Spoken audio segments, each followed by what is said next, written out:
Day 9, the 25th of October 2002. Today we continue on the body consciousness to contemplate the impermanence of form, rupa. We come to the stage of what is path and what is not path, magamagananadasana. We're arriving on the path, way, but still can be strayed away from the way as taking what is not the path knowledge as the path knowledge, i.e., nibbana. But she is still not on the straight path yet, and can be strayed away from it. Yogi's discerning anicca is on the way, she is only to continue to walk forwards, but the 10 insight corruptions will come in and be mistaken with the path knowledge. Closing square bracket. For my duty, I have to help you not to stray away from it. Now we're starting to see impermanence. Some of you had confusion to what I mentioned yesterday, i.e., on anicca, the rise and fall of phenomena. What the Buddha taught to Ven. Meghiya was to understand the nature of not-self, anatta, by seeing anicca.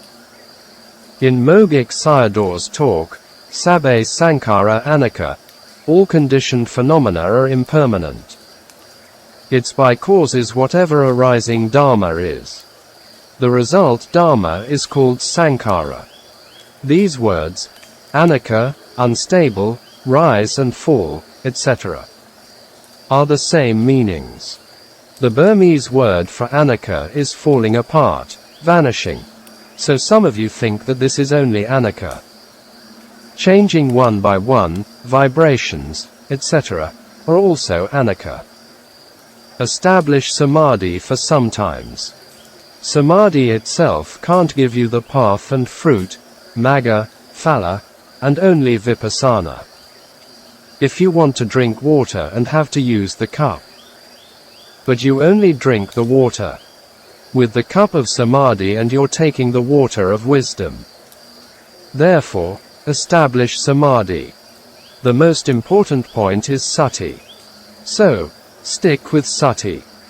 Move the mind from the entrance of the nostrils to the top of the head if the mind becomes calm. It's like the headlight of a torch light pointing at there.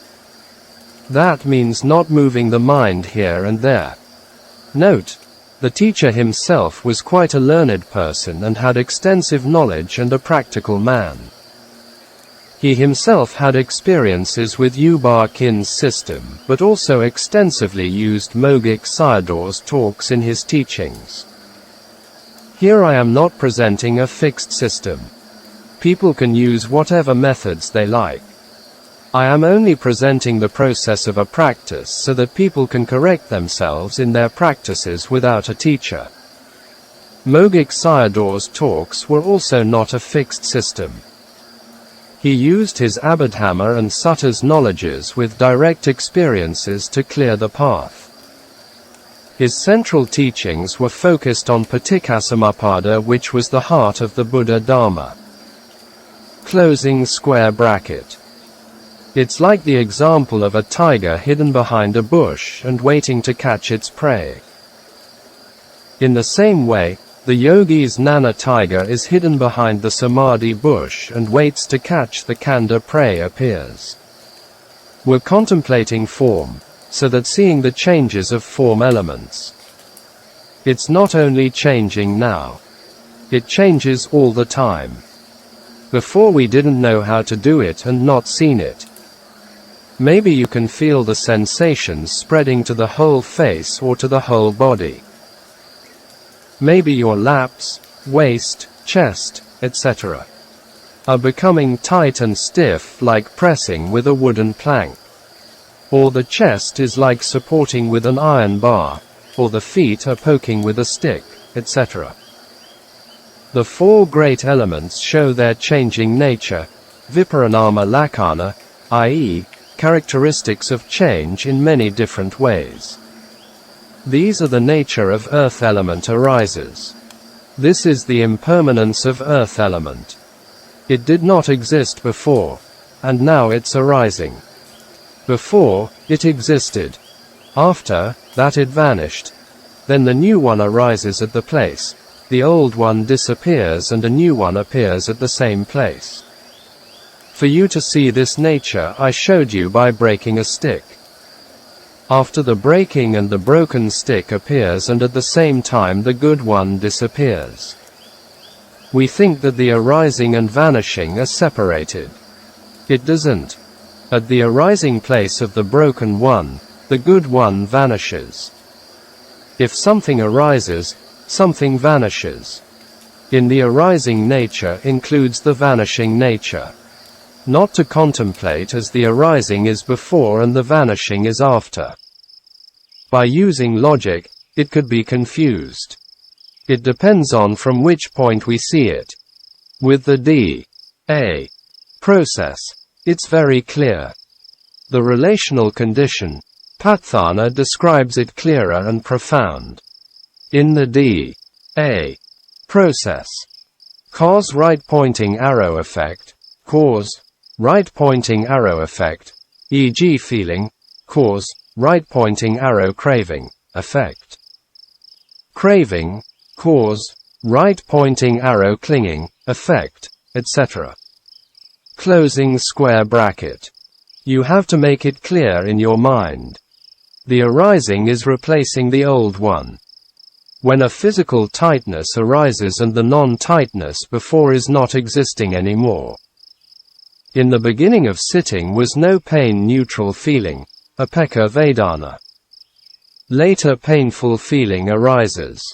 It's dukkha arising. At the time neutral feeling, upekkha vedana, vanishes. With Nyan, Burmese Pali word for nana, observes and knows that it's not there anymore.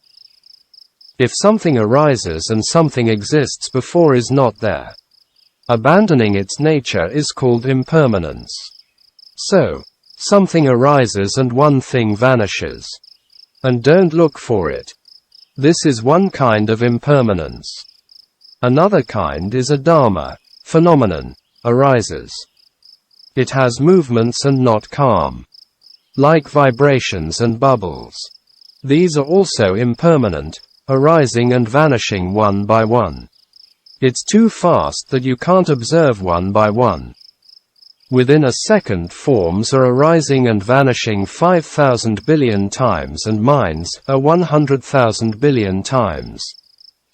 You can't discern that much. This was the knowledge of a Buddha. Therefore the vibrations are also impermanent. After appearing, the arising by movements is also impermanence. Happening in this way and something arises at other place of the body also impermanent. The yogi's mind from here and moves to the new object which is just arising. This is not seeing impermanence yet. For example, knowing as tensions, hot, warm, cold, etc. are not impermanent.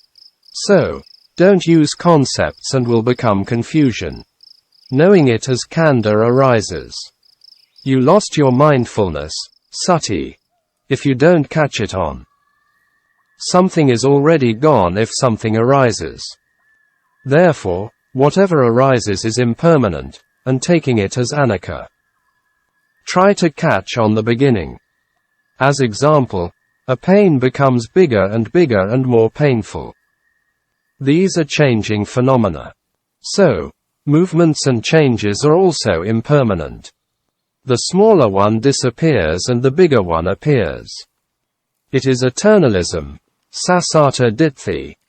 If you take it as these are changed from one particular thing, i.e., similar to a soul changing from one body to another body.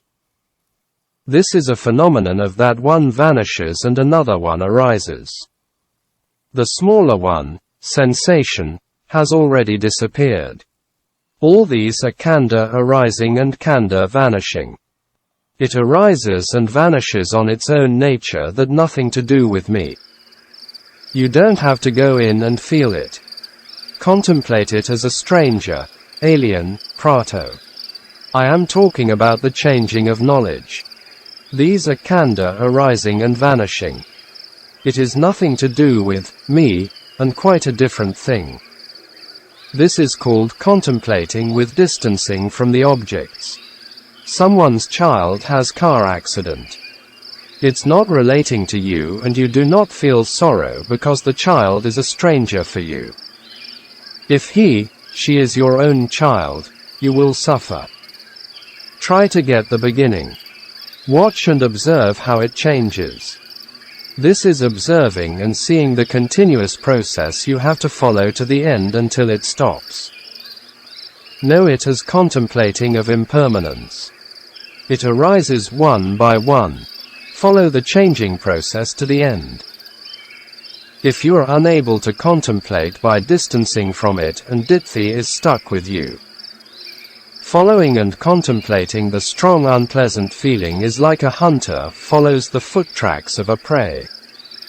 The important point is to distance yourself from it and contemplating like a stranger.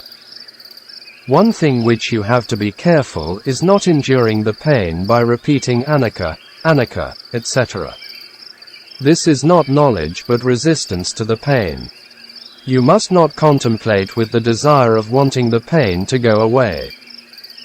If the wanting mind for the pain to go away arises and ditthi is with you, then you're not contemplating it like a stranger. Even if this wanting mind arises and contemplate its impermanence. Here we're contemplating form, but any one of the 5 khandhas can arises. If feeling and mind arise also must contemplate them. The main point is the mind of wanting it to vanish and the aversion arises from impatience. Don't go in and feel it. Have to contemplate them. If nothing arises and go back to the nostrils. Re-establish samadhi. It's like a spider after catching the insect and go back to the center of the web. Wanting to breathe in mind and wanting to breathe out mind are impermanent. Walking meditation is establishing samadhi. But lifting, stepping, etc. are changing. They are arising and passing away. Going and moving, all these are impermanent. Only in the walking meditation is not including the nostrils and the top of the head. Standing and lying down postures are the same as sitting meditation. The important point in walking meditations is catching on with every part of the process.